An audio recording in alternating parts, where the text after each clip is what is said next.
The door was supposed to lead to the bridal suite. That's what I kept telling myself later, when everything had fallen apart and I was trying to pinpoint the exact moment my life had veered off course. The wedding coordinator had said 3rd floor, east wing, last door on the right. This was the 3rd floor. This was the east wing. And this was definitely the last door on the right, but it was not the bridal suite. The room I stumbled into was dark, lit only by the amber glow of wall sconces and the cold blue light of the city filtering through floor-to-ceiling windows. A long mahogany table dominated the space, surrounded by men in expensive suits who all turned to stare at me with expressions ranging from surprise to murderous intent. "I'm so sorry," I blurted, my camera bag swinging against my hip. "Wrong room. I was looking for..." The words died in my throat because I'd finally noticed what was on the table: guns, stacks of cash, documents covered in photographs that looked like surveillance shots. And at the head of the table, a man whose face I couldn't quite see, hidden in the shadows like he'd been designed to terrify. "Close the door." His voice was ice-wrapped in velvet, the kind of voice that didn't need to shout to command absolute obedience. I should have run. Every instinct screamed at me to turn and flee, to pretend I'd never seen any of this, to disappear into the crowd of wedding guests 2 floors below. Instead, I stood frozen, my hand still on the doorknob, my heart hammering so loud I was certain everyone could hear it. I said, "Close the door." The shadow moved, and suddenly he was stepping into the light, and I understood why the other men in the room looked at him like he was a god or a demon or both. He was beautiful. That was my first absurd thought. Beautiful in the way storms are beautiful, devastating and impossible to look away from. Dark hair swept back from a face that belonged on Roman coins, cheekbones sharp enough to cut glass, and eyes so dark they seemed to absorb light rather than reflect it. Those eyes were fixed on me with an intensity that made my knees weak. "I'm closing it. I'm leaving. I didn't see anything." The words tumbled out in a rush as I stepped backward, reaching for the handle, but before I could pull the door open, a hand reached past me and pushed it shut. One of the men, big, bald, wearing a suit that strained against his massive shoulders, had moved with surprising speed. He stood behind me now, blocking my only exit. "She saw the table," someone said. "She saw everything." "She's a problem," another voice agreed. "We should deal with it." "Deal with it?" My voice came out embarrassingly high. "I'm a wedding photographer. I'm here to take pictures of the Chin Morrison wedding." I got lost. "That's it. That's the whole story." "The whole story," the beautiful man repeated, his voice soft but somehow carrying through the room. "And what part of the story includes walking into a private meeting uninvited?" "The part where the wedding coordinator gave me bad directions." I lifted my chin, refusing to show fear even as my insides turned to water. "I was told 3rd floor, east wing, last door on the right." That's exactly where I went. This room doesn't appear on any floor plans. The door shouldn't even be visible to someone who doesn't know it exists. He moved closer, and I caught his scent, sandalwood and something darker like smoke or secrets. "Which makes me wonder, Miss Bennett." "Chloe Bennett. Which makes me wonder, Miss Bennett, how you found your way to a door that, for all intents and purposes, doesn't exist." "I don't know. I just saw a door and opened it." I forced myself to meet those bottomless eyes. "Look, I get it. You're having some kind of business meeting." I interrupted. "I'm sorry. But I have a bride waiting for her photos and she's probably panicking right now, so if we could just..." "We could just what?" He was close now. Too close. Close enough that I could see the individual stitches in his impeccable suit jacket. "Let you walk out of here? Go back to your wedding and pretend you didn't see a room full of men discussing things that would put us all in prison?" "I didn't see anything. I don't even know what I'm looking at." "You're smarter than that, Miss Bennett." His hand rose and I flinched, expecting violence. Instead, his fingers caught my chin, tilting my face up to meet his gaze. "You know exactly what you walked into. The question is what we're going to do about it." "Kill her," someone suggested from the table. "Clean. Simple. No loose ends." We could make it look like an accident, another voice offered. Tragic fall down the service stairs. These old hotels are full of hazards.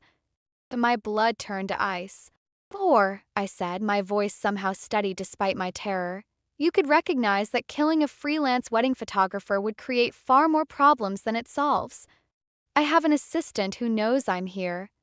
I have a contract with the bride's family. My face is on security cameras throughout this hotel. My disappearance would trigger an investigation that I guarantee you don't want. The room fell silent. The man holding my chin didn't move, but something shifted in his expression. Interest, maybe. Or amusement. She has a point, he said finally. Killing her would be inconvenient. Then what do you suggest, boss? The bald man asked. We can't just let her go. No. Those dark eyes held mine. We can't. He released my chin, stepping back, and for one wild moment I thought he was going to let me leave. Then he crossed to the door, pulled a key from his pocket and locked it. The sound of the deadbolt sliding home was the most terrifying thing I'd ever heard. Now you know too much to leave, he said, turning back to face me. So we're going to have to find another solution. What kind of solution? That depends entirely on you, Miss Bennet. He gestured to an empty chair at the table. Sit. We have things to discuss. I'd rather. Stand. That wasn't a request. The bald man's hand landed on my shoulder, heavy and threatening. These old hotels are full of hazards. My blood turned to ice.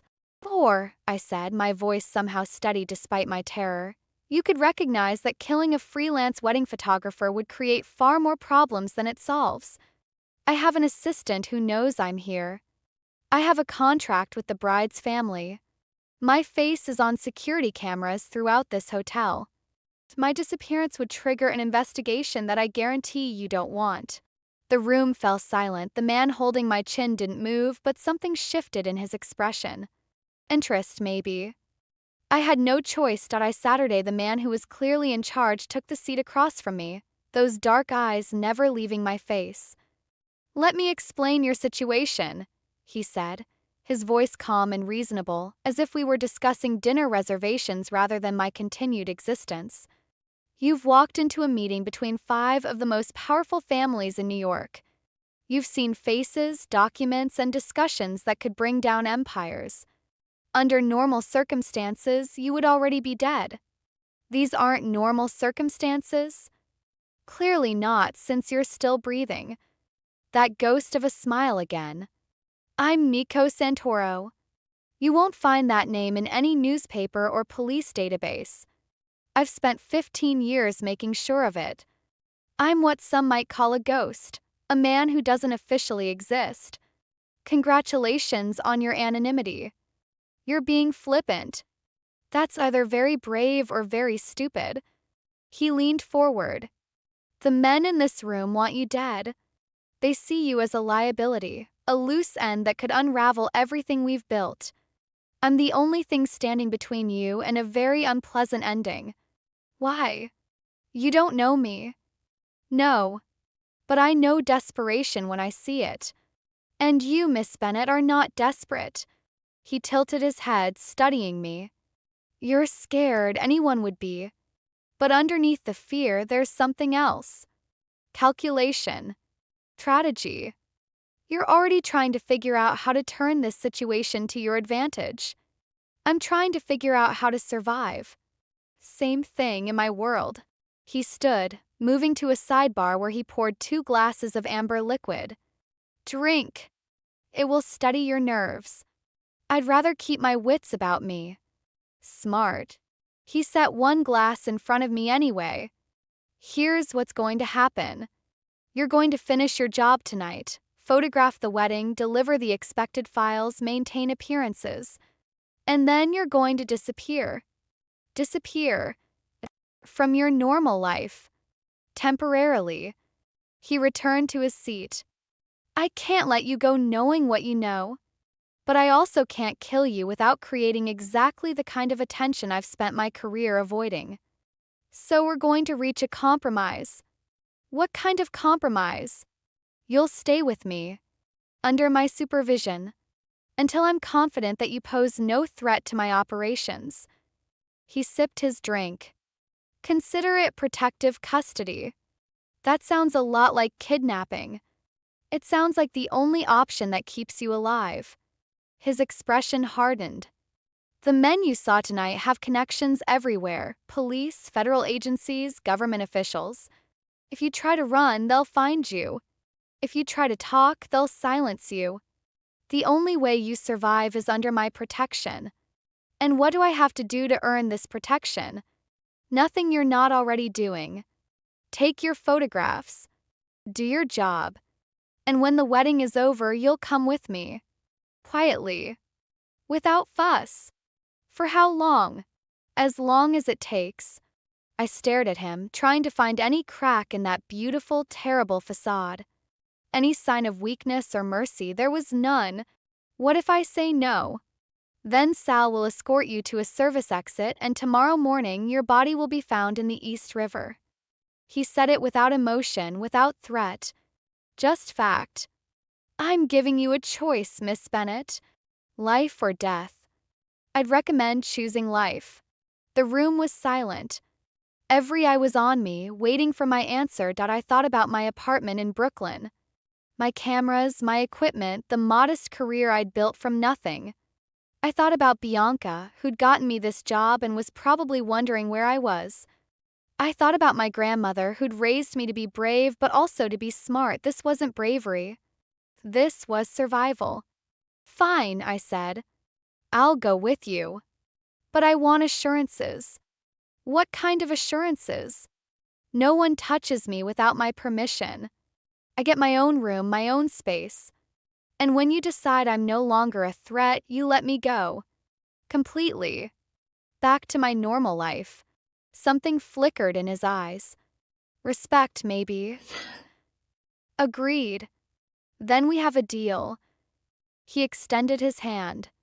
I took it. His grip was warm and firm, sending an unexpected current through my skin. Welcome to my world, Miss Bennett, Nico Santoro said. Try not to die. The wedding was a blur. I smiled. Clicked. I captured moments of joy between people whose happiness felt a million miles away from my reality. Every time I looked through my viewfinder, I saw Nico Santoro's dark eyes staring back at me. Try not to die. Bianca found me during the cocktail hour, her face creased with concern. Where did you disappear to? The bride was asking for you. Got lost. This hotel is a maze. The lie came easier than I expected. Everything okay now? Fine. You just seem off. She studied me with the perceptiveness of a best friend. Chloe, is something wrong? Everything. Everything is wrong. Just tired. Long week. I forced a smile. Let me get back to work. The first dance is in 20 minutes. I photographed the rest of the wedding on autopilot. Cake cutting. The toasts. The bride's tearful goodbye to her parents. All of it recorded through a lens that felt increasingly like a barrier between me and reality. Midnight, as the last guests stumbled toward taxis, a black SUV pulled up to the hotel's service entrance. I was waiting as instructed, with my camera bags packed and my heart in my throat. The bald man, Sal Nico had called him, opened the back door without a word. I got in. Nico was already inside, his face illuminated by the glow of his phone.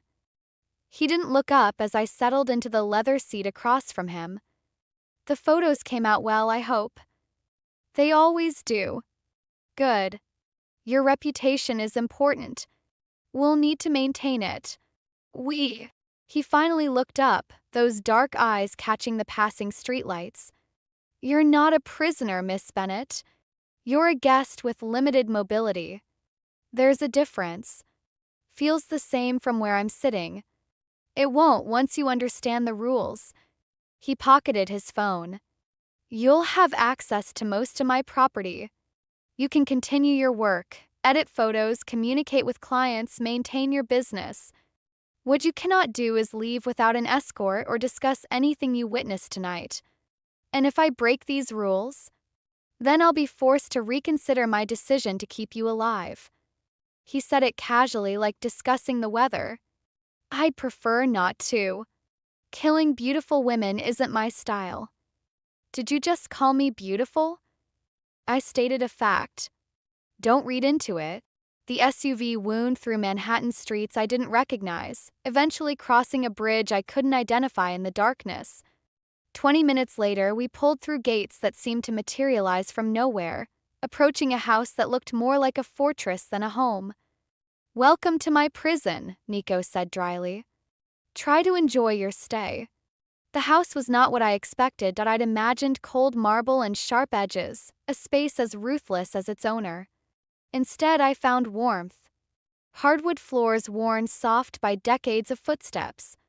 Bookshelves overflowing with volumes in 3 languages. Art on the walls that looked original, not decorative. You seem surprised, Nico observed, watching me take in my surroundings. I expected something more intimidating. This house belonged to my grandmother.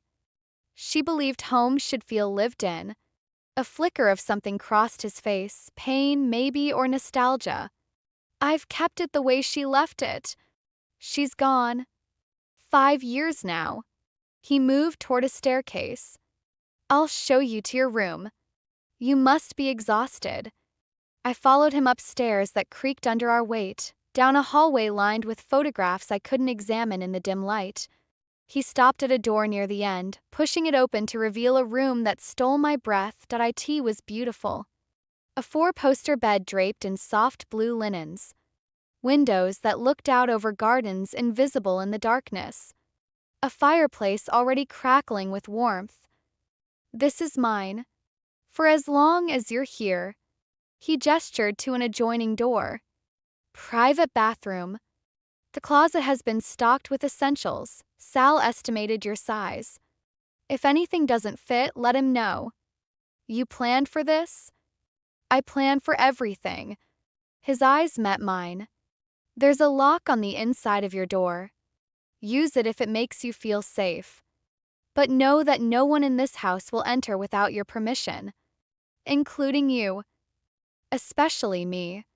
He stepped back into the hallway. Breakfast is at 8. Kitchen is downstairs to the left. If you need anything before then, there's an intercom on the nightstand. Nico. He paused, his hand on the doorframe. Why are you being kind to me? I'm a liability. A problem you didn't need. The logical thing would be to... I couldn't finish the sentence. Kill you. He turned to face me fully. Perhaps. But logic isn't everything, Miss Bennett. Sometimes instinct matters more. And what does your instinct say about me? He was quiet for a long moment, those dark eyes unreadable. That you're going to be trouble, he said finally. The kind of trouble I haven't had in a very long time.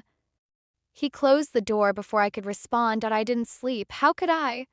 I was trapped in a beautiful room in a stranger's house, held captive by a man whose name didn't exist in any database.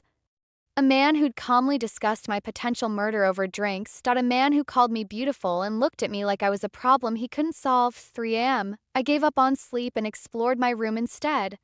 Closet was, as promised, stocked with clothes in my size, simple, expensive pieces that fit perfectly. The bathroom had toiletries I recognized from high-end boutiques. Sal had done his homework. I found my camera bags by the door, untouched. I'd expected them to be searched, my equipment confiscated. Instead, everything was exactly where I'd left it. Strange that I pulled out my laptop, connecting to a Wi-Fi network that required no password.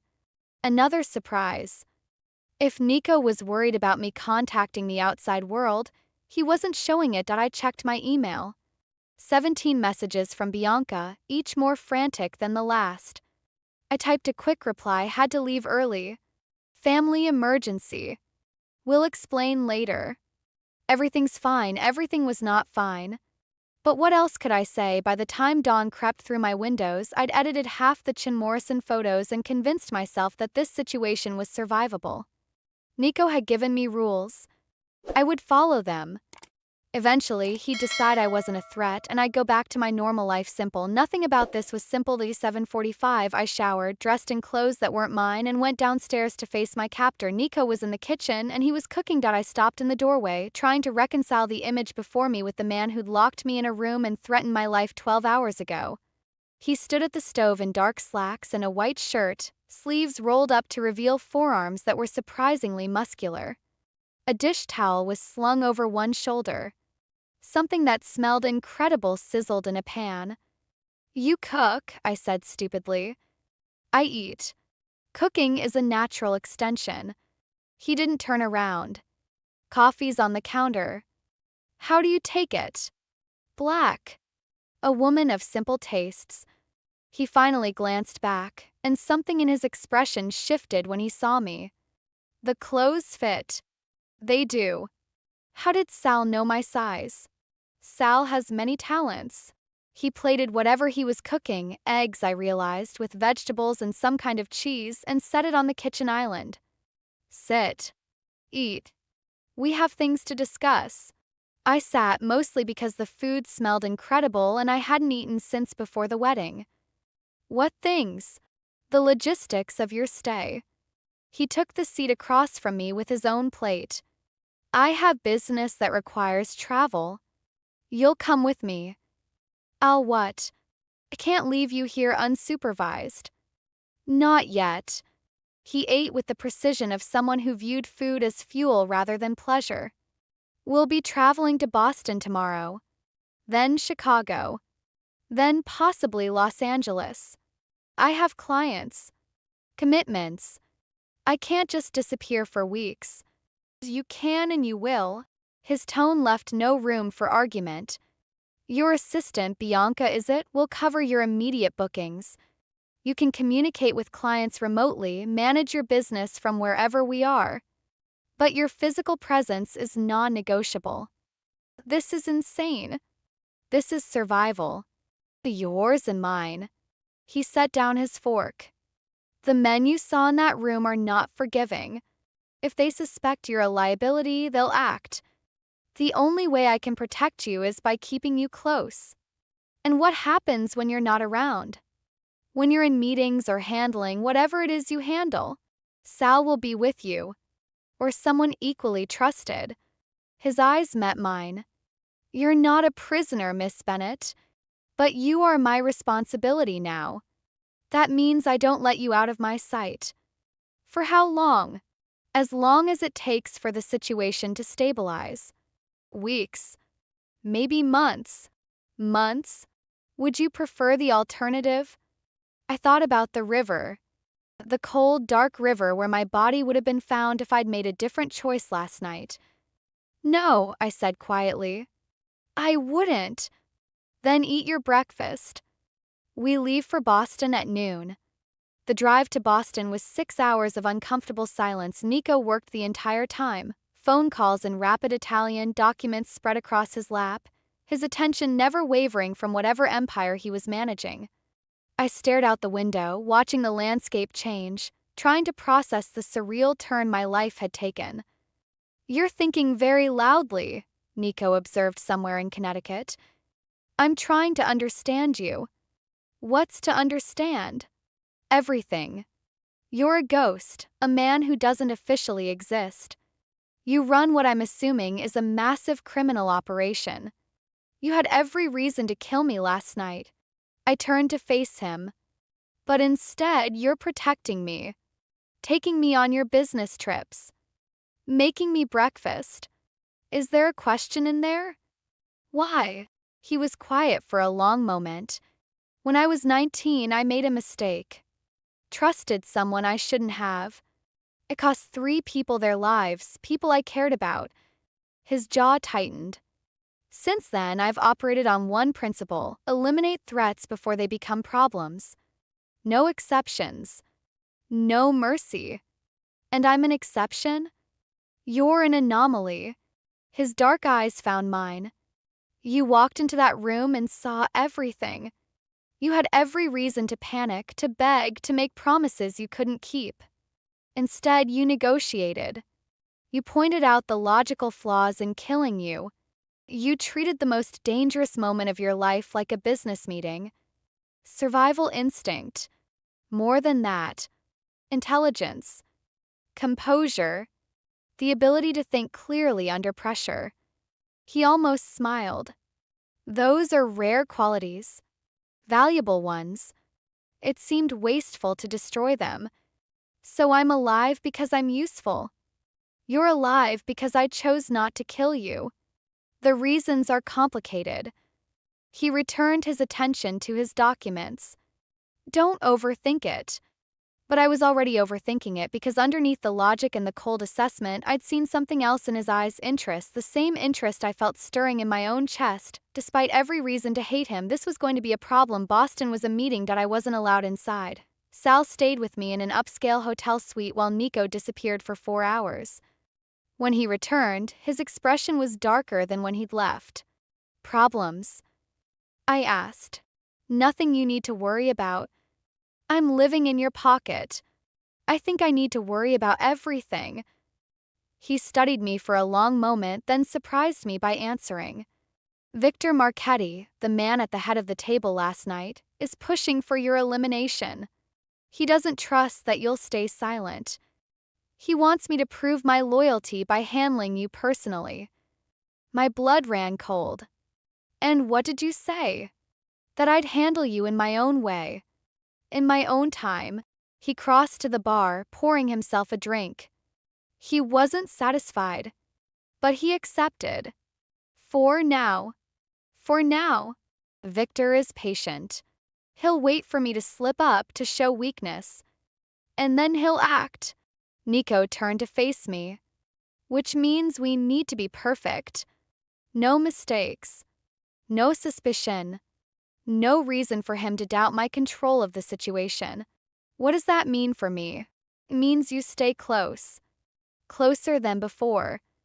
His eyes held mine. It means that when we're in public, when anyone from that world might be watching, you need to look like you're with me by choice. Like we're together. Exactly like that. He drained his glass. Can you do that, Miss Bennett? Can you pretend to want to be here? I thought about the alternative. About Victor Marchetti and his cold eyes and his casual suggestion to kill me. I can pretend anything, I said. If it keeps me alive. Good. He moved toward the door. Get some sleep. Tomorrow we start the performance. He left me alone with my thoughts and the terrible realization that pretending might be harder than I'd expected because part of me wasn't sure I'd be pretending at all. The performance began in Chicago. Nico had warned me that the event would be a test, a gathering of families where every gesture would be analyzed, every glance interpreted. Victor Marchetti would be watching for any sign that I was a liability. Stay close to me, Nico instructed as we prepared in our shared hotel suite. Touch me when it feels natural. Look at me like what? Like you're choosing to be here. I studied my reflection in the mirror. The dress Sal had procured was exquisite, deep burgundy silk that clung to curves I didn't know I had. My hair was styled in loose waves, my makeup subtle but sophisticated that I looked like someone who belonged in Nico's world that I felt like an imposter about to be caught. Ready? Nico appeared behind me, and my breath caught. He wore a black suit that fit like it had been stitched onto his body. His dark hair was swept back, emphasizing the brutal beauty of his face. He looked like danger incarnate, and somehow impossibly I found that attractive. Ready as I'll ever be. His hand found the small of my back, warm through the thin silk. Remember, you're not my prisoner tonight. You're my partner. My equal. Act like it. Hard to act like an equal when you control whether I live or die. Then pretend that dynamic doesn't exist. He turned me to face him, his hands on my shoulders. Tonight, you're Chloe Bennett, successful photographer, fascinating woman, the reason Nico Santoro finally emerged from the shadows. Can you be her? She sounds impressive. She is. His voice softened. Because she's you, just without the fear. Before I could respond, he offered his arm. I took it. The venue was a converted warehouse that screamed wealth and secrecy. Crystal chandeliers hung from industrial ceilings. Men in $1,000 suits mingled with women dripping in diamonds. And everywhere, security, subtle but unmistakable. Nico Santoro. A woman approached us, her smile sharp as glass. I didn't believe it when they said you were bringing someone. You've been a ghost for so long. Maria. Nico's voice was pleasant but guarded. Allow me to introduce Chloe Bennett. Maria's eyes swept over me with predatory assessment. The photographer. Yes, I've heard. She extended a hand dripping with rings. How interesting that you've captured our ghost's attention. Some subjects are worth the effort, I said, surprised by my own composure. Indeed. Maria's smile didn't reach her eyes. Enjoy the evening. She drifted away and Nico leaned close to my ear. Well done. Maria Castellano is the biggest gossip in 5 families. By tomorrow, everyone will know you exist. Is that good? It's necessary. The more visible you are, the harder it is to make you disappear quietly. His hand found mine, intertwining our fingers. Now smile. Victor is watching. I looked across the room and found Victor Marchetti staring at us with undisguised hostility. He was older than I remembered, silver-haired, distinguished, with the cold eyes of a predator. He really wants me dead. He wants leverage over me. You're just the mechanism. Nico's grip tightened. Stay close tonight. Don't wander off, don't accept drinks from anyone but me, and whatever happens, don't show fear. I know. Good girl. The words shouldn't have affected me. But something about the way he said them, low and approving, sent heat pooling in my stomach. Focus, Chloe. This is survival, not seduction. The night became a dance of politics and performance. Nico introduced me to dozens of people whose names I immediately forgot, each interaction a careful choreography of smiles and subtle messages. I played my part, touching his arm, laughing at appropriate moments, looking at him with an adoration that required less and less effort as the hours passed, because the truth was, Nico Santoro was fascinating. I watched him navigate the room like a chess master, anticipating moves 3 steps ahead. He was charming when it benefited him, cold when it didn't, and always, always, aware of everything happening around us, including me. You're staring, he murmured during a rare quiet moment. I'm observing. It's what photographers do. And what do you observe? That you're very good at this. The performance. The masks. I tilted my head. I'm just not sure which version is real. Maybe none of them are. Or maybe all of them are. I met his dark eyes. Maybe you're the ghost everyone thinks you are, someone who became invisible so long ago, he's forgotten what his real face looks like. Something flickered in his expression. Pain, maybe. Or recognition. You see too much, he said quietly. I told you. It's my job. Before he could respond, Victor Marchetti materialized beside us. Nico. And the lovely Miss Bennett. His smile was oil on water. I must say, I'm surprised you're still with us. Why would I be anywhere else? I asked, my voice steady despite my racing heart. Well, given the circumstances of your introduction to our world, one might expect you to have had second thoughts. His eyes were ice. Not everyone is suited to the darkness. I found the darkness quite illuminating, actually. I leaned closer to Nico, my hand resting on his chest. And the company more than compensates. Victor's expression flickered. Surprise, then something more dangerous. How fortunate for you both. He turned to Nico. A word? In private? Anything you need to say can be said in front of Chloe. Can it? Victor's smile sharpened. Very well. Council has concerns about your situation. They're questioning whether personal attachments are clouding your judgment. My judgment has never been clearer. Then you'll have no objection to demonstrating your commitment. Victor produced a photograph from his pocket, sliding it across to Nico. Antonio Ferraro. He's been skimming from our operations. We need him handled. By week's end, Nico glanced at the photograph, his expression unreadable. Consider it done. Excellent. Victor's eyes slid to me. And Miss Bennet? Perhaps she can assist. After all, if she's truly part of your world now, she should understand what that world requires. She understands enough. Does she? Victor leaned closer, and I forced myself not to flinch. The question is whether she can stomach it. The reality beneath the glamour. The blood that oils these machines. I've seen blood before, I said, my voice colder than I felt. I'm a photographer. I've documented war zones, crime scenes, disasters. Don't assume you know what I can handle. A lie. Complete, utter lie. But Victor didn't know that. Interesting. He stepped back, reassessing. Perhaps Nico's faith isn't as misplaced as I thought. We'll see. He disappeared into the crowd, leaving a chill in his wake. You lied to him, Nico observed quietly. I did what was necessary. War zones and crime scenes. High school football games and corporate headshots.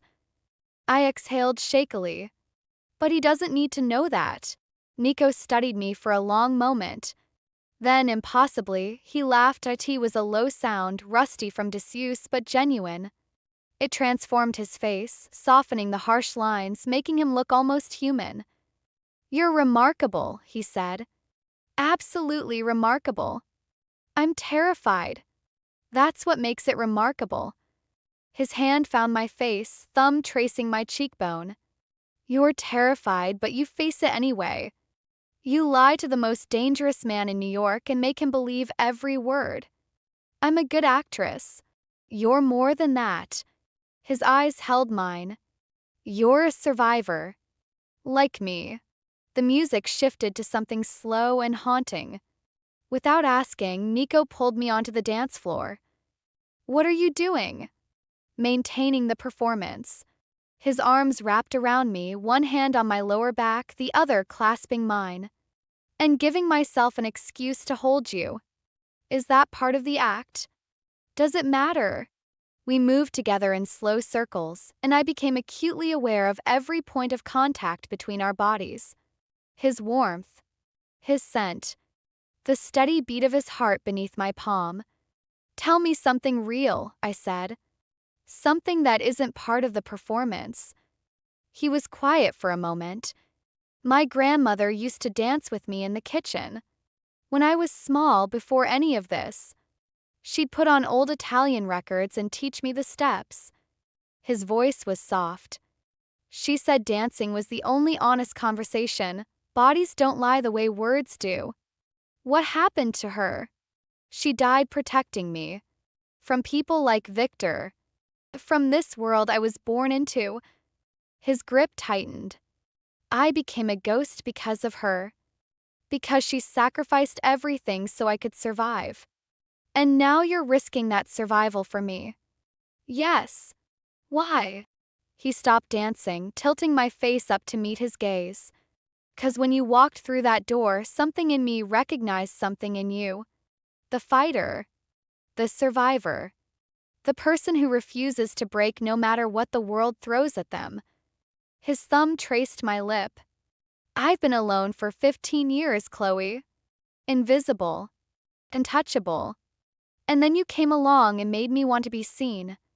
Nico, I'm not asking for anything. I'm just answering your question.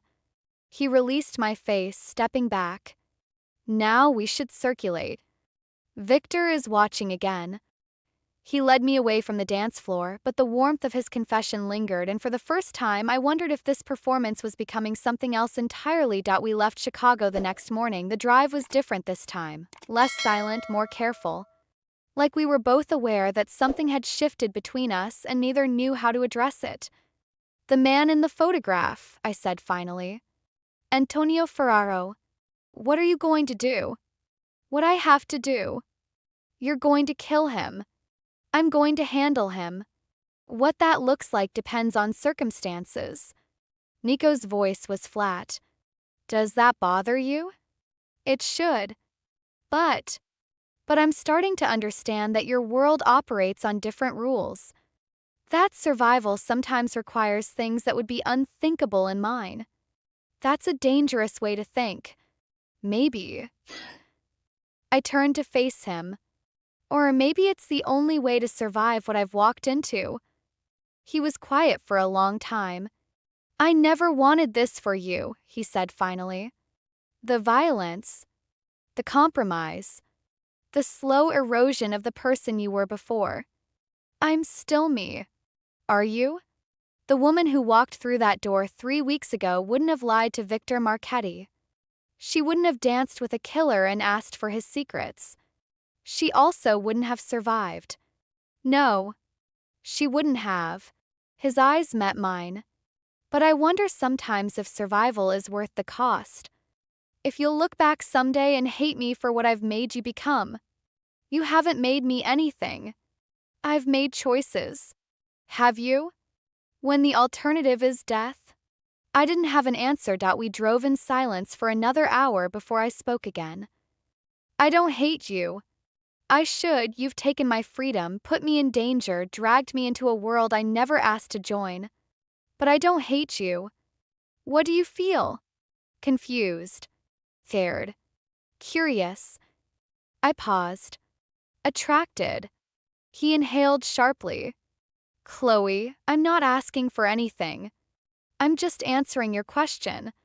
I echoed his words from the dance floor. You wanted honesty. That's what honesty looks like. He pulled the car to the side of the road, cutting the engine. What are you doing? I asked. Something I'm going to regret. He kissed me. It wasn't gentle. It wasn't careful. It was desperate and hungry, and everything I'd been pretending not to want for 3 weeks. His hands found my face, my hair, the curve of my waist. I kissed him back with equal desperation, forgetting every reason this was a terrible idea. When we finally separated, both breathing hard, his forehead rested against mine. This complicates things, he said. Everything about this is complicated. I can't promise you anything. Safety. Freedom. A future that doesn't end in blood. I know. And you still want this? I thought about the woman I'd been before, the photographer with her small apartment and smaller dreams. She felt like a stranger now. Someone I'd outgrown without realizing it. I want to stop pretending, I said. Whatever that means. Whatever comes next. His smile was slight but genuine. Then we stopped pretending. He kissed me again, and the world outside the car disappeared. We stopped pretending, and the weeks that followed Chicago, the lines between performance and reality dissolved completely. Nico still introduced me as his partner at events. I still played the role of the woman who'd captured the ghost's heart, but now, when we returned to hotel rooms or his grandmother's house, the masks came off, and what was underneath was terrifying and beautiful in equal measure. Tell me about the photograph, I said one night, curled against him in his bed.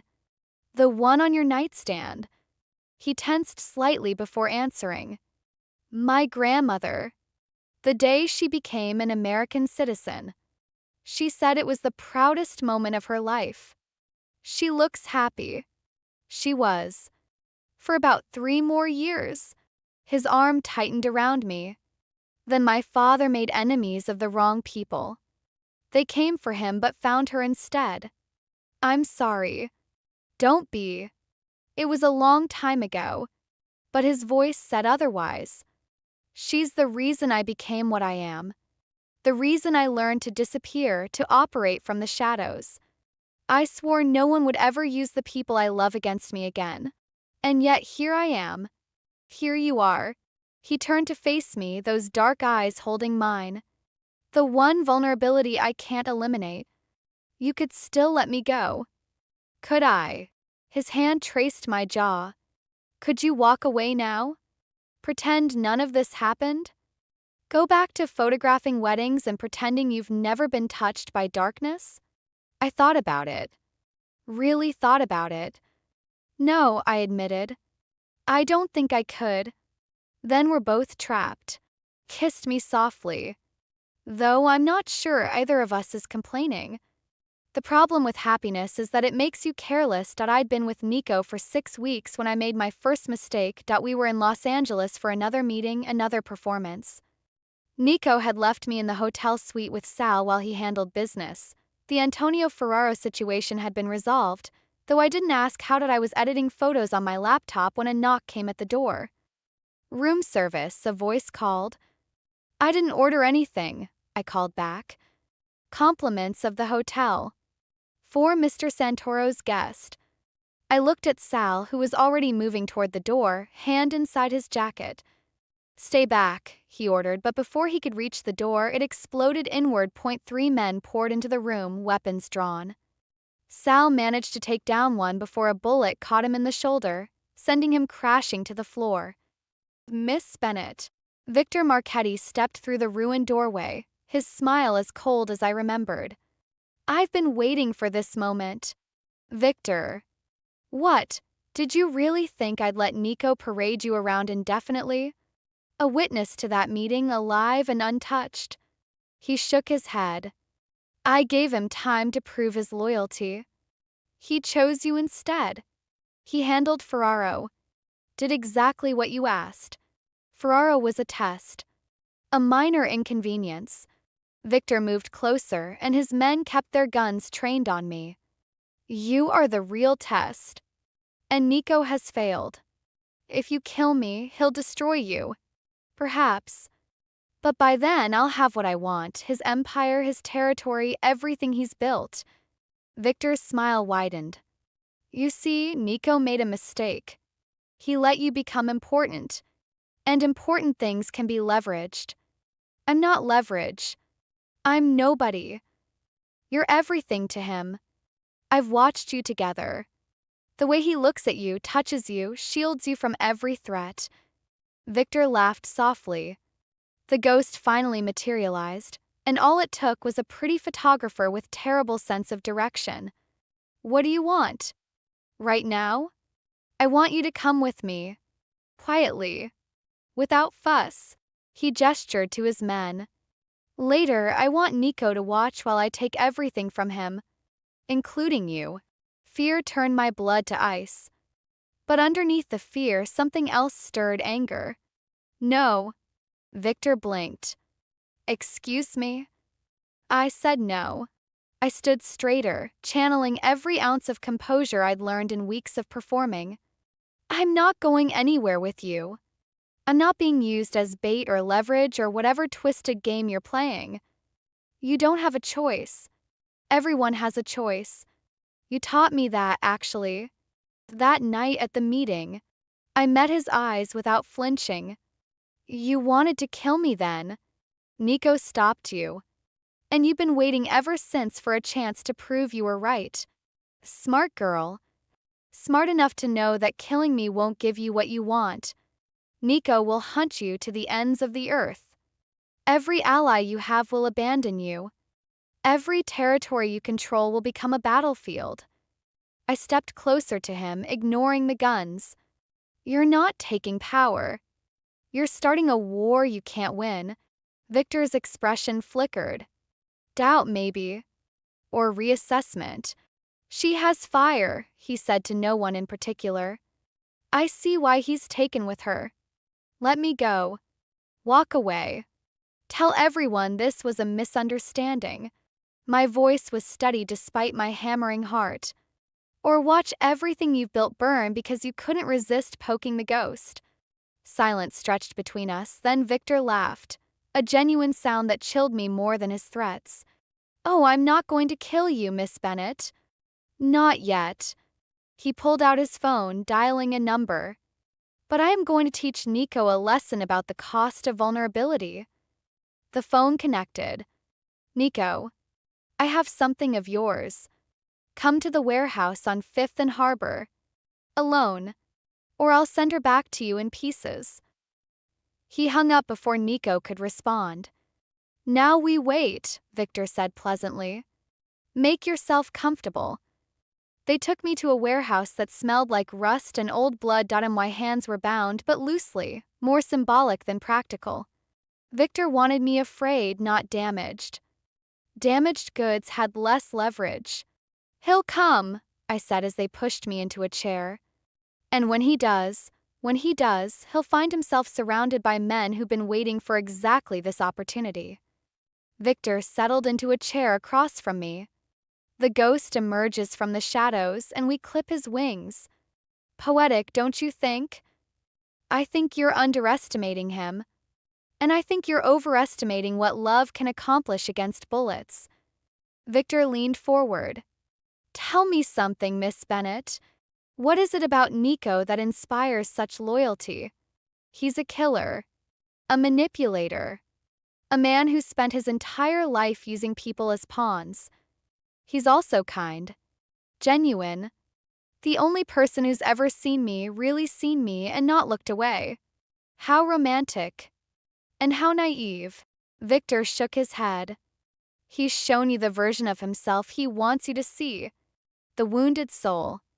The reluctant monster. But underneath all that pretty packaging, he's exactly what I am.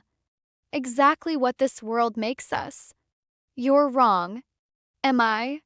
Ask him about Sicily. About what he did to earn his place at that table. Victor's smile was cruel. Ask him how many bodies paved his road to power. Whatever he's done, he did to survive. Just like me. Keep telling yourself that. Victor stood as his phone buzzed. "Ah, our guest has arrived. Earlier than expected. He must really love you." My heart clenched. Nico was here, walking into a trap because of me. They brought him in surrounded by guns. He looked calm, impossibly calm for a man facing death. His eyes found mine immediately, sweeping over me for damage, relaxing slightly when he found none. "Victor." His voice was ice. "This was a mistake." "Was it?" "Because from where I'm standing, I have everything I need." Victor gestured at the armed men surrounding them. "Your territory. Your woman. Your life if I choose to take it. You won't. No? Give me one reason. 'Cause if you kill me, the contingencies I've put in place will activate. Every secret I know about your operations, your allies, your family, all of it goes public. FBI. Interpol. The families you betrayed over the years." Nico's smile was cold. "I may be a ghost, Victor. But ghosts can haunt." Victor's expression flickered. "You're bluffing." "Am I? Try me." Silence stretched. The guns didn't waver, but uncertainty rippled through the room. "What do you want?" Victor asked finally. "Chloe. Unharmed. Release to me now. And in return, I don't burn your world to the ground." Nico stepped forward and the guns followed him. "This is the only deal you're getting, Victor. Take it or face the consequences. You'd sacrifice everything for her? Your empire, your position, everything you've built. Without hesitation." The words hit me like physical blows. He meant it. Every word. He would give up everything, risk everything, just to save me. Victor saw it too. The absolute certainty in Nico's eyes. The willingness to destroy himself if it meant protecting me. "Love makes fools of us all," Victor said quietly. Then louder, "Release her." "Victor," one of his men protested. "I said release her." Victor's voice was sharp. "This isn't over, Nico. But it's not ending tonight. They cut my bonds." I stumbled forward and Nico caught me, his arms wrapping around me with desperate strength. "Are you hurt?" he murmured against my hair. "No. Just scared." I pulled back to look at him. "You shouldn't have come. It was a trap." Course it was a trap. I didn't care. His hands cupped my face. "I told you, you're my vulnerability. The one thing I can't lose. What happens now?" "Now we leave. Before Victor changes his mind." He took my hand. "And then we figure out how to end this. Permanently." We walked out of that warehouse together, surrounded by enemies but somehow untouchable because love, it turned out, was the most dangerous weapon of all. The drive back was silent but not uncomfortable. Nico held my hand the entire way, his grip tight enough to bruise. When we reached the house, his grandmother's house, our house now, he led me inside without a word. Nico, not yet. He pulled me into his arms, holding me like I might disappear. Just let me hold you. Just for a moment. We stood in the darkened foyer, wrapped around each other, and I felt his heart racing against mine. I thought I'd lost you, he said finally. When Victor called, when I heard your voice in the background, something inside me shattered. I'm here. I'm okay. 'Cause Victor underestimated you. Because you faced him down like you've been doing this your whole life. He pulled back to look at me. You were incredible. I was terrified. That's what makes it incredible. He kissed my forehead. But it also confirmed what I already knew. What's that? That I can't keep you safe in this world. Not completely. Not as long as men like Victor exist. His jaw tightened. Which means something has to change. What are you saying? I'm saying that tomorrow I'm calling a meeting. Every family, every ally, every person who owes me loyalty. His eyes held mine. And I'm ending this war before it takes you from me. How? By doing something I should have done years ago. He took a breath. By stepping out of the shadows and claiming my place at the head of that table. Not as a ghost, but as a king. That sounds dangerous. It is. But it's the only way to protect you. To protect us. His hands found my face. I'm done hiding, Chloe. I'm done letting men like Victor control my life through fear. If I'm going to risk everything anyway, I might as well risk it for something that matters. And what matters? You. Kissed me softly. Only you. The meeting was held 3 days later, not in some shadowy back room this time, but in the grand ballroom of the Gilded Lily, the same hotel where I'd stumbled through the wrong door and changed my life forever. Nico had chosen the location deliberately. This is where it started, he explained as we prepared. This is where it ends. I watched him dress, black suit, crisp white shirt, no tie. He looked like a weapon. A beautiful, deadly weapon. Are you sure about this? I asked. I've never been more sure of anything. He crossed to me, taking my hands. 15 years I've spent in the shadows, letting men like Victor believe they were in control. Letting fear dictate my choices. His eyes held mine. Then you walked through that door and suddenly hiding wasn't enough. Surviving wasn't enough. I wanted to live. You could live without doing this. We could disappear together. Go somewhere Victor can't reach. There's nowhere Victor can't reach. Not as long as he controls the council. Nico shook his head. The only way to truly be free is to take the power he thinks he holds. And that means stepping into the light. What if it doesn't work? Then we go down fighting. Kissed me softly. But I don't intend to go down at all. The ballroom was transformed, gone were the wedding decorations and romantic lighting. In their place was something darker, a long table surrounded by chairs, each one occupied by a face I recognized from that first terrible night. Victor Marchetti sat at the head, his expression smug. He clearly believed this was his meeting, his moment of triumph. He was wrong. Ladies and gentlemen, Nico said as he entered, his voice carrying through the room. Thank you for coming. This is highly irregular, Victor interrupted. We have protocols, procedures. You can't just summon the council without proper. I can do whatever I want. Nico stopped at the opposite end of the table, directly across from Victor. Because I'm the one who's kept all of you alive for the past 15 years. Murmurs rippled through the room. What are you talking about? Maria Castellano demanded. I'm talking about the Kozlov incursion of 2015. The FBI investigation of 2018. The attempted coup by the De Luca family last year. Nico's eyes swept the table, Every crisis this council has faced, I've handled from the shadows. Every threat that could have destroyed us, I've neutralized before it could take root. Unsubstantiated claims, Victor scoffed. Are they? Nico pulled out a folder, sliding it across the table. Documentation of every operation I've conducted on behalf of this council. Every life saved. Every disaster averted. Every time I protected your interests while you sat in your comfortable chairs and pretended to be in control.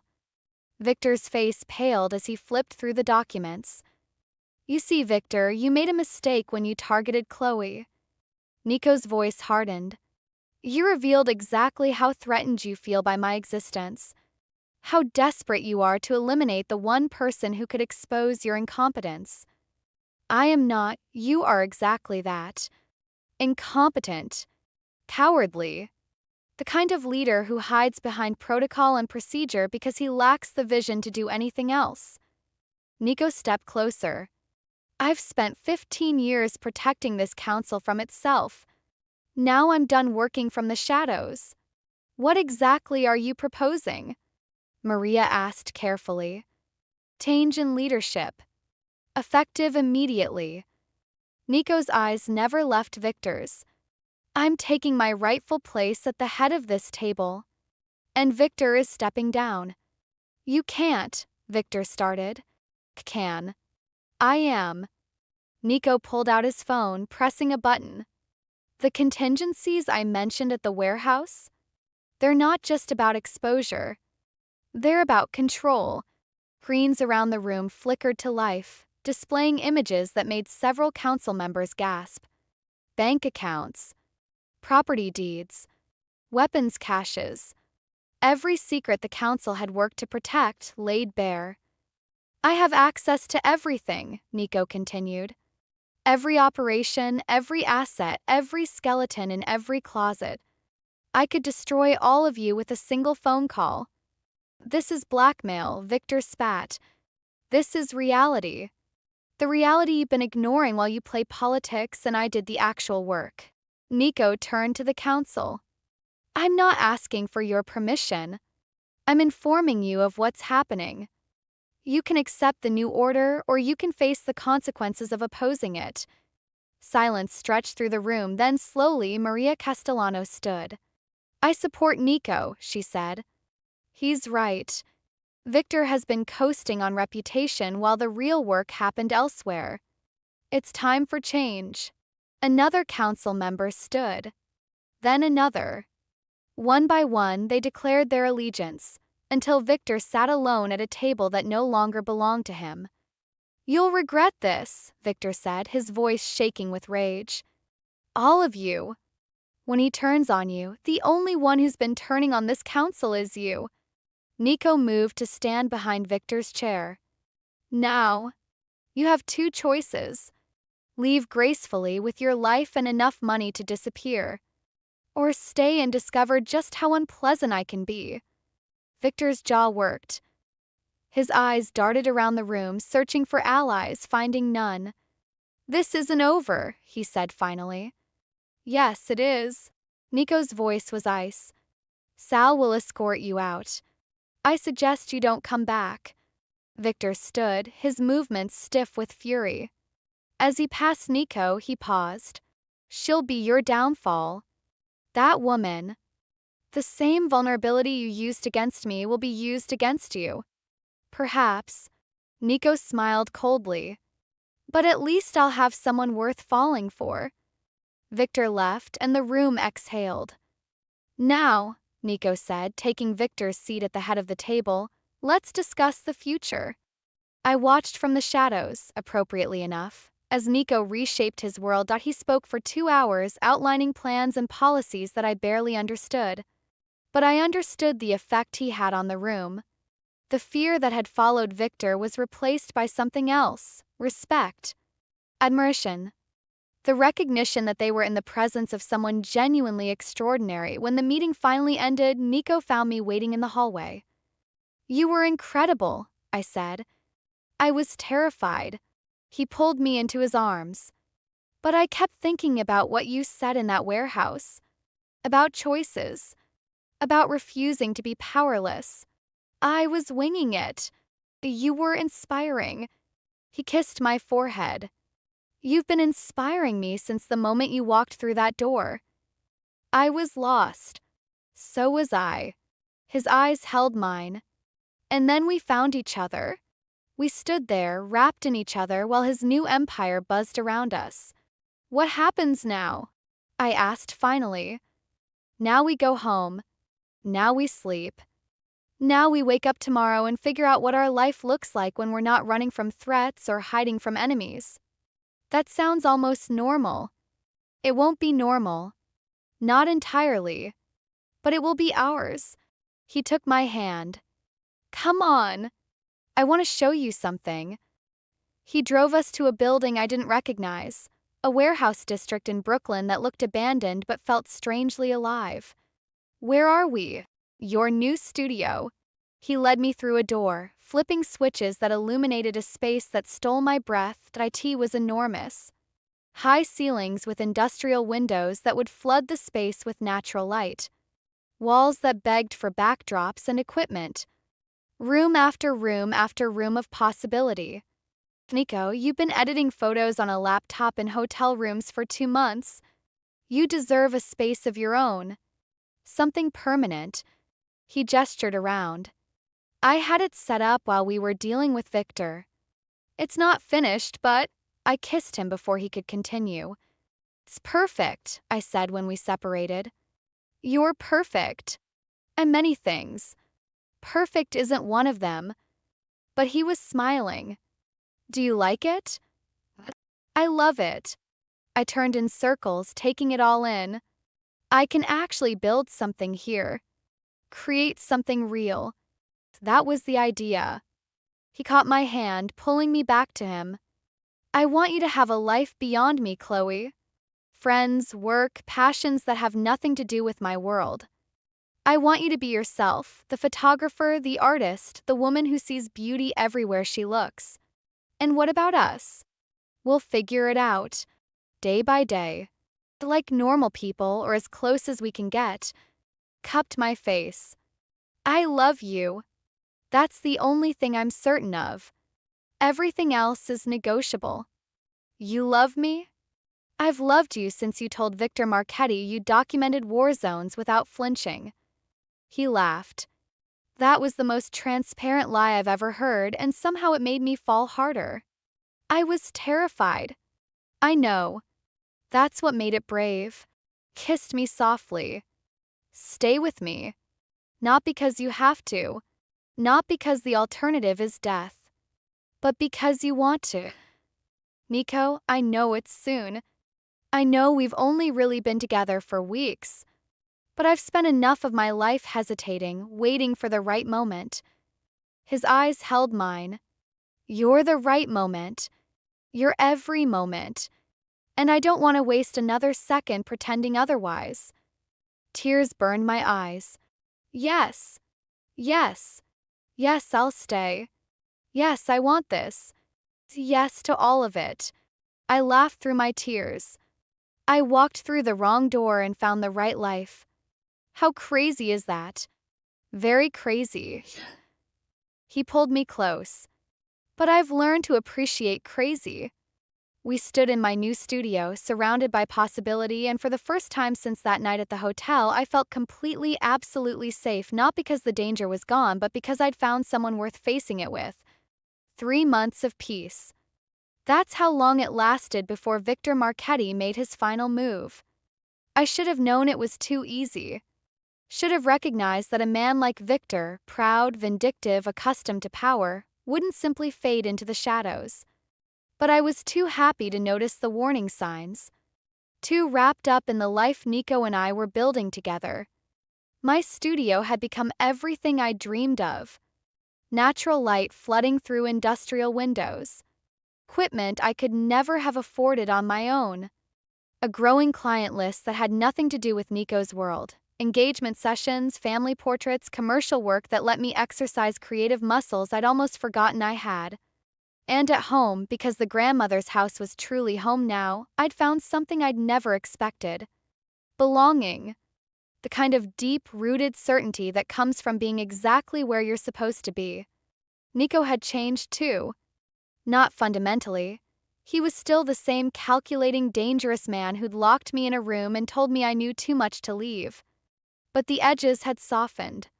He laughed more, worked less, spent evenings teaching me to cook Italian recipes his grandmother had passed down, or reading beside me in the library while rain traced patterns on windows that had witnessed generations of secrets. "You're staring again," he observed one such evening, looking up from his book. "I'm admiring." "There's a difference." "Is there?" He set aside his reading, pulling me into his lap. "What exactly are you admiring?" "The way you furrow your brow when you're concentrating. The little gray streak you're pretending doesn't exist." I traced the hair at his temple. "The fact that the most dangerous man in New York reads poetry before bed." "Dante." "The original one." He smiled. "My grandmother's favorite. She used to read it to me when I couldn't sleep."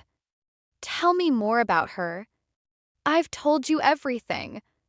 "Tell me again." "I like hearing it." So he did. Stories of a woman who'd crossed an ocean with nothing but determination, who'd built a family in a strange land and protected it with a ferocity that shaped generations, who died so that her grandson could live, and in doing so created the ghost who now held me in his arms. "She would have loved you," Nico said when the stories wound down. "You think so?" "I know so. She always said I needed someone who could see past the shadows. Someone brave enough to love the darkness instead of running from it." His lips brushed my forehead. "That's you, Chloe. It was always meant to be you." "That's very romantic for a crime lord." "Former crime lord. Mostly." He grinned. "I prefer legitimate businessman with a complicated past." "Is that what we're calling it now?" "It's what the lawyers are calling it. I'm just following their lead."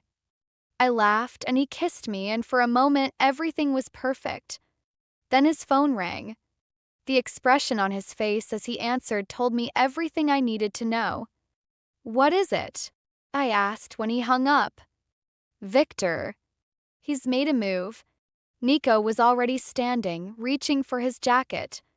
"Stay here. I'll be back as soon as I can." "Nico." "Please, Chloe. Just this once, stay where it's safe." He was gone before I could argue. He didn't come back. Not that night. Not the next morning. By noon, I was pacing the house like a caged animal, checking my phone every 30 seconds, imagining every possible disaster. When Sal finally appeared, his face told me everything. "Where is he?" "Victor's compound." "He went alone, trying to negotiate." "It was a trap." Sal's voice was heavy. "They're holding him." "Demanding concessions, territory, money, a public acknowledgement that Victor is still a force to be reckoned with." "And if they don't get those things?" Sal didn't answer. He didn't need to. "Take me there," I said. "Miss Bennett, that's exactly what Victor wants. Your leverage.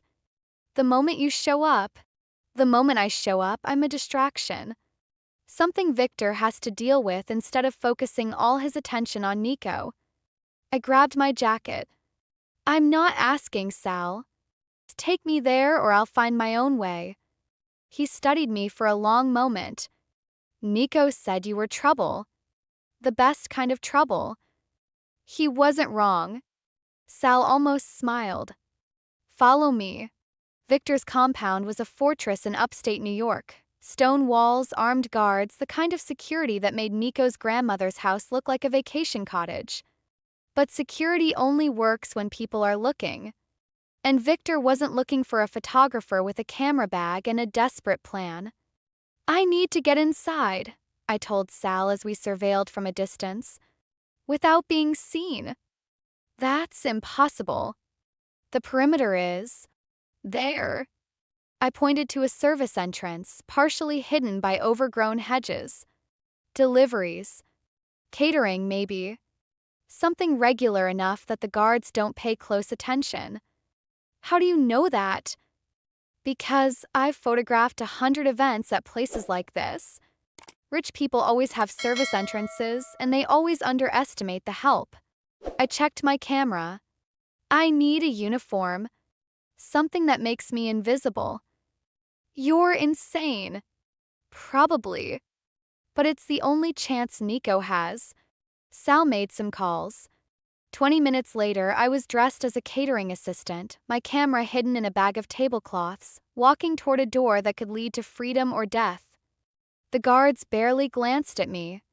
Inside, the compound was chaos, staff rushing to prepare for what appeared to be a party, decorations going up, food being prepared. Perfect cover for a woman who knew how to blend into the background.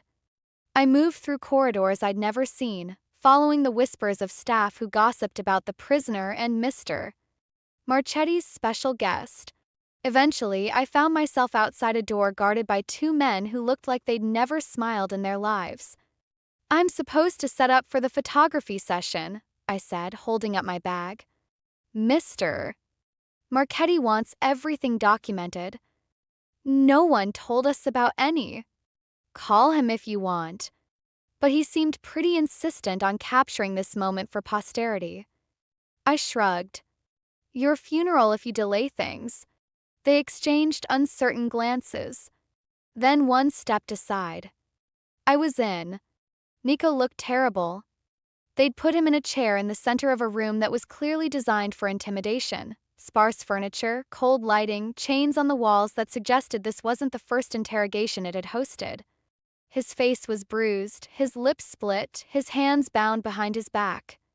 But his eyes, those dark, beautiful eyes, lit up when he saw me. Chloe. My name was a prayer and a curse. What the hell are you doing here? Saving you. I knelt beside him, working at his bonds. Hold still. You need to leave. Victor will. Victor is busy preparing for his victory celebration. He thinks he's already won. The ropes loosened. He underestimated both of us. I love you. I know. That's why I'm here. The bonds fell away. Can you walk? I can run if it means getting you out of here. He stood, swaying slightly. How did you get in? Pretended to be staff. It's amazing what people don't see when they're not looking. My brilliant photographer. He pulled me into a brief, fierce kiss. Now let's go before. The door opened. Victor Marchetti stood in the entrance, flanked by armed men, his expression a mixture of fury and triumph. I thought you might try something like this, he said. The loyal girlfriend, rushing to her beloved's rescue. How predictable. Victor. Nico stepped in front of me, shielding me with his body. This is between us. Let her go. I don't think so. She's proven herself remarkably resourceful, too resourceful to let walk away. Victor gestured to his men. Kill them both. Make it look like an accident. The guards raised their weapons. And then everything happened at once. Explosions rocked the compound, not inside but at the perimeter. Gunfire erupted in the distance. Victor's men spun toward the windows, distracted by chaos they hadn't anticipated. Sal's voice crackled through a speaker. Nico, we're coming in. Hold your position. What? Victor's face contorted with rage. What is this? Contingencies. Nico's smile was cold. Did you really think I'd walk into a trap without backup? Did you think Chloe coming here was an accident? You used her as bait. I trusted her to do exactly what she did. Find a way in, cause a distraction, give my people time to position. Nico moved toward Victor as the sounds of battle grew closer. You underestimated her, Victor. Just like you underestimated me. This isn't over. Yes, it is. The door burst open. Sal and a team of armed men poured in, overwhelming Victor's guards with brutal efficiency. Within seconds, the situation was reversed. Victor on his knees, surrounded by guns, his empire crumbling around him. "You have two choices," Nico said, crouching to meet Victor's eyes. "Disappear completely. Leave the country, leave the continent, leave everything behind. Or die here now, in this room that's seen so much death already." "You wouldn't, wouldn't I?" Nico's voice was ice. "You kidnapped me, threatened the woman I love, tried to destroy everything I've built." He leaned closer. "Give me one reason not to end you." Victor's eyes darted to me. I saw him calculating, searching for leverage, finding none. "Fine," he said finally. "I'll disappear. You'll never see me again." "I'd better not." Nico stood. "Sal, escort Mr. Marchetti to the airport. Make sure he gets on a plane to somewhere very far away." "With pleasure." They dragged Victor out, and suddenly, impossibly, it was over. I sagged against the wall, the adrenaline draining from my body. "You planned this," I said. "All of it. I planned for the possibility. I didn't plan for you to be so brilliant in execution." Nico crossed to me, cupping my face in his hands. "You were supposed to stay home. Stay safe. Since when do I do what I'm supposed to do?" "Never. That's what I love about you." He kissed me deeply. "Thank you. For coming. For saving me. For being exactly who you are. Don't mention it. Just maybe next time, give me a heads up before the heroic rescue." "Deal." He took my hand. "Now let's go home. I have something I've been meaning to ask you." He asked me at sunrise. We stood in his grandmother's garden, our garden now, surrounded by flowers that had survived generations of winters. The early light painted everything gold, and Nico dropped to one knee like it was the most natural thing in the world. "I had a speech prepared," he said. "Something eloquent about fate and destiny and all the wrong doors that led to the right place. But looking at you now, the only words I can find are simple ones. Simple works for me. I love you, Chloe Bennett. I love your courage and your curiosity and the way you see beauty in everything, even the darkness. Especially the darkness." He pulled out a ring, simple, elegant, nothing like what I'd expected from a man of his resources. This was my grandmother's. She told me to give it to someone extraordinary. It took me 35 years to find her. "Nico, marry me. Not because you have to. Not because it's the logical next step. But because I can't imagine a single day without you, and I don't want to try." Tears streamed down my face as I looked at this man who'd turned my world upside down, who'd shown me darkness and light in equal measure, who'd made me braver than I'd ever been alone. "Yes," I whispered. "Yes. Yes, I'll marry you." I pulled him to his feet. "Though I reserve the right to walk through any door I want." He laughed, sliding the ring onto my finger. "I wouldn't have it any other way." We married in the garden, 1 year to the day after I'd walked through the wrong door. Bianca stood as my maid of honor, still slightly bewildered by how her photographer friend had ended up engaged to a reformed crime lord.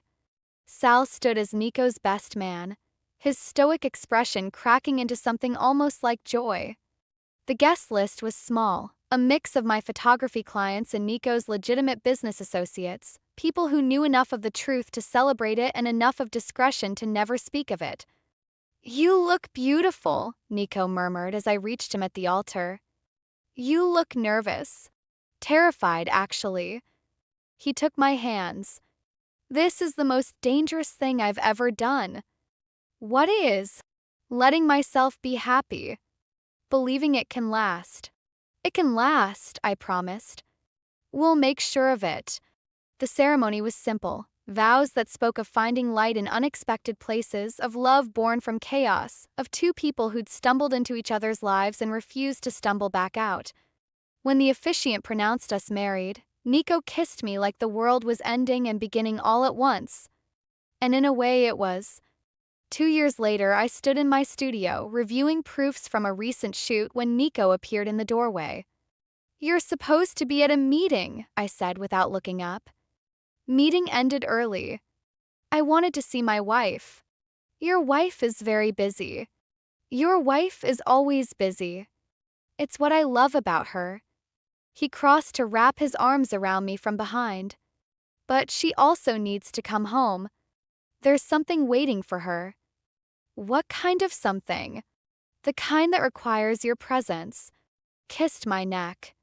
"Trust me." "Always." He drove us home, the grandmother's house that had become so thoroughly ours that I could no longer imagine it any other way. But when we pulled up, something was different. Balloons. Streamers. Cars in the driveway that I recognized as belonging to Bianca, Sal, and others I'd come to call family. "What is this?" "Your baby shower." Nico's grin was impossibly smug. "Surprise." I stared at him, then at the house, then down at the barely visible curve of my belly that we'd been keeping secret for months. When did you?" "I've been planning for weeks." Bianca was very helpful. He took my hand. "You've spent 2 years building a life with me, Chloe. I wanted to show you that the life we're building includes everyone we love." Tears spilled down my cheeks. "I walked through the wrong door," I said. "You did. And I found everything." "We both did." Kissed me softly. "Now come inside. Bianca's made a cake and I'm terrified of what happens if we're late." I laughed, letting him lead me toward a house full of people who loved us, toward a future that had seemed impossible on a night when I'd known too much to leave. I'd known too much to leave. But I'd learned even more by staying.